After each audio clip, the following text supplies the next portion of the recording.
कली गुप्ता जी, महाराज जी। राधा वल्लभ शेरवंश महाराज जी, आपके चरणों में कोटि कोटि प्रणाम। महाराज जी, किसी साधक के जीवन में उत्पन्न की गई विपरीत परिस्थिति को उसे किस सीमा तक सहना चाहिए? उसे ऐसा भगवान देंगे ही नहीं कि उस सीमा उल्लंघन कर दें। साधक शब्द है तो भगवान से जुड़ा हुआ है। विपरीत परिस्थिति है तो आप जैसे बच्चा 10 किलो उठा सकता है तो उसे 9 किलो ही दिया जाएगा उठाने को, उसको 20 किलो नहीं दिया जाएगा। ऐसी कोई परिस्थिति नहीं है जिसको भगवान दें और भक्त सह ना पावे। अगर चित्त जुड़ा नहीं है तो ये प्रश्न हो सकता है। अगर चित्त जुड़ा है, महाराज जी, जैसे अभी पिछले एकांतिक में आपने एक माता जी को बताया था कि जब कोई भी बाहर व्यक्ति, आपने एक एग्जाम्पल दिया था कि छेड़ता है या कुछ करता है तो आपको उसके अब आपको देखो, अब इसमें पर्सनल वार्ता आ गई। अभी जो प्रश्न चल रहा है वो सार्वभौम चल रहा है। तभी कहा गया है आरत अधिकारी के अनुसार धर्म का उपदेश। वो एक नौजवान स्त्री है, वो पूछती है कि यदि मैं नौकरी पेशे में आदि में जाती हूँ, कोई हमारे अंदर भाव की दृष्टि रख करके, तो हमारा क्या वहां कर्तव्य बनता है?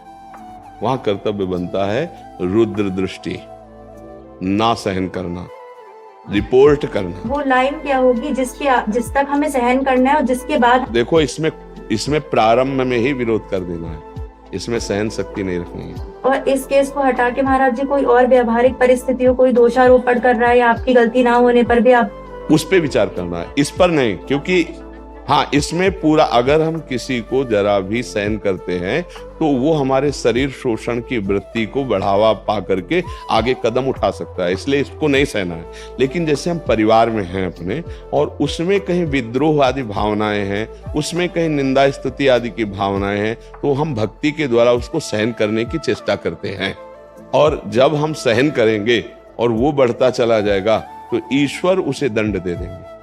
भक्ति का सिद्धांत ये है। उसे प्रारब्ध का भोग ही समझे महाराज जी अपने।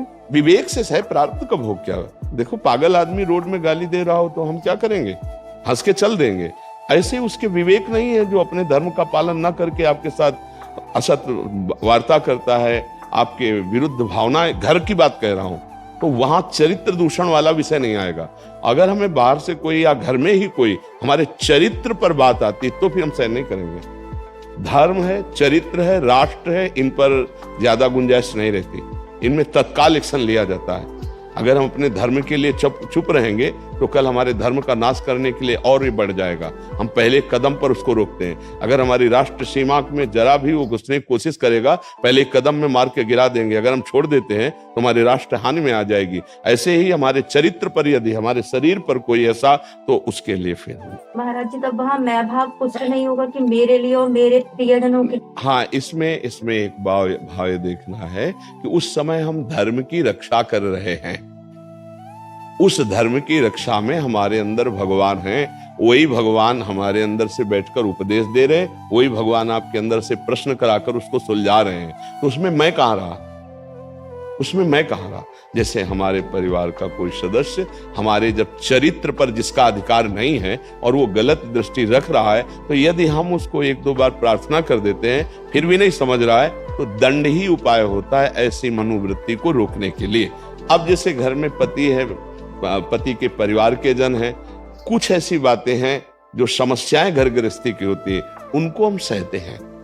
मालूम मेरे अनुकूल पति वस्तुएं नहीं दे पा रहा है, तो हम उसको सह जाते हैं कि हमारा प्रारब्ध भोग है। दूसरे हार पहनते हैं, अच्छे वस्त्र पहनते हैं, मेरे पति के पास ऐसी सुविधा नहीं, तो हमको प्यार से मिलकर नमक रोटी खा करके हमें जीवन गुजारा करना है। हमको पड़ोस में नहीं देखना कि उसकी पत्नी के पास वो हार पति ला के दिए।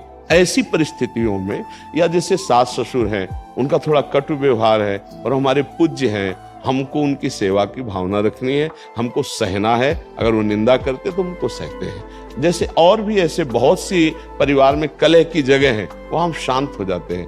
लेकिन चरित्र की जब बात आती तब वहां हमें सावधान होने की जरूरत है। हाँ, उसमें एक्शन लेने की जरूरत है जिससे वो अगला कदम ना बढ़ा पावे, जिससे हमारा चरित्र दूषित ना होने पाए। हम चरित्र के विषय में उनको कहा था नहीं, सहन नहीं करना। जैसे धर्म के विषय में, इष्ट के विषय में, राष्ट्र के विषय में, चरित्र के विषय में कोई गुंजाइश नहीं है सहन करने की। हम अपने ये नहीं, इसमें नहीं आएगा कि सामने वाला भगवान का अंश है, भगवान है और मैं ऐसा कहती तो मेरी भक्ति बाधा पड़ जाएगी। नहीं, सामने वाला यदि अधर्म आचरण करते हुए आ रहा है तो उसके लिए दंड रूपी पूजा अत्यंत आवश्यक है। यहां बात समझना, विवेकवान भक्त बहुत विवेकवान होता है, बिल्कुल निर्भय होता है। जब प्रहलाद जी को पहले सजाया माता ने, गोद में बैठाया हिरण्यकश्यप के, तो प्रहलाद जी पहले गए और साष्टांग दंडोत किए पिताश्री कह करके। बहुत प्यार आया हिरण्यकश्यप को, पूछा बेटा तुम्हें पसंद क्या है? उनका भगवान श्री हरि की श्रवणम कीर्तनम स्मरणम विष्णुर पाद सेवनम अर्चनम बंधनम दास्यम सख्य आत्मनिवेद उठा के पटक दिया। ये किसने सिखाया छोटे से बालक को? दंड देने के लिए उतावला हो। प्रहलाद जी ने उसी समय फिर पिताश्री नहीं कहा, क्योंकि अब ये निज धर्म पर बात आ रही ना।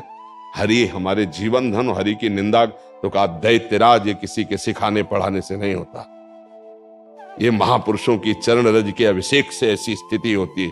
और वो बालक इतनी खिलाफत हिरण्यकश्यप कर लिया कि पूरा का पूरा अपना बल प्रयोग कर डाला। त्रिभुवनपति था, पर कभी प्रहलाद जी को सदमा नहीं हुआ, शोक नहीं हुआ, भय नहीं हुआ, डरे नहीं। जहां धर्म की बात है वहां परम पवित्र मां कैकेयी जी, जब भरत जी को पता चला मेरे लिए कि मुझे चक्रवर्ती सम्राट पद मिले और मेरे प्राण प्रिय राम को 14 वर्ष का वनवास, तो कहा पापिनी आज के बाद कभी तेरा मुख नहीं देखेंगे और कभी मां नहीं कहेंगे। समझ रहे? जहां हमें अपने धर्म के पालन की बात आती है, वहां फिर ये लौकिक धर्मों का स्वाहा हो जाता है। हाँ, धर्मम भजस्व सततम त्यज लोक धर्मान। लोक धर्मों का तब तक हम आदर करते हैं जब तक हमारे महान भागवत धर्म पर आंच नहीं आती। अगर परम धर्म पर आंच आती है तो अपने आप सिद्धांत आ जाता है, त्यज लोक धर्मान। लोक धर्मों का सर्वधर्मान परित्यज्य मामेकम शरणम ब्रज। ये बहुत विवेकवान भक्त होता है, विवेक से चलना है, झगड़ा नहीं करना। लेकिन बचाव पक्ष में भी भगवान ने जितनी बुद्धि दी है उतना हमें समझ। देखो, एक बार एक गुरु जी ने कहा सब में भगवान है बेटा, ऐसी भावना करो सब में भगवान। वो एक दिन जा रहे थे तो एक पागल हाथी था जिसको अंकुश में करके महावत किसी तरह ऊपर बैठा हुआ उसे प्रयासरत था, लेकिन वो अंकुश में नहीं आ रहा था और ये मस्ती से आ रहे थे। गुरुजी ने कहा सब में भगवान। तो उन्होंने कहा भैया हट जाओ, हाथी पागल है इस समय, हमारे शासन में नहीं, हट जाइए आप। तो उनका सब में भगवान है। नजदीक गए, हाथी ने उठा के पटक दिया सूंड से उसे, बहुत चोट लगी। लद के गुरुजी के पास, क्या हो गया, क्या हो गया? बोले गुरुजी आपने पिटवा दिया। क्यों? आपने कहा तो सब में भगवान है, तो हमने हाथी में भी भगवान। तो किसी ने रोका नहीं? बोले महावत तो दूर से चिल्ला रहा था कि दूर हटना, हाथी मेरा पागल है, कंट्रोल में नहीं, मारेगा। तो बोले महावत में भगवान नहीं देखा क्या? भगवान महावत में भी तो थे जो रोक रहे थे, आपको मान लेते। तो ये बात समझना है, भक्त मूर्ख नहीं होता, विवेकवान होता है। उस समय भगवान हमको कैसी प्रेरणा दे रहे हैं। अगर ऐसा लगता है सहन करने से तो सहन कर लेते हैं, अगर लगता है अगला स्टेप इसका ज्यादा जोर का हो जाए तो फिर हम उसका विरोध कर रहे हैं।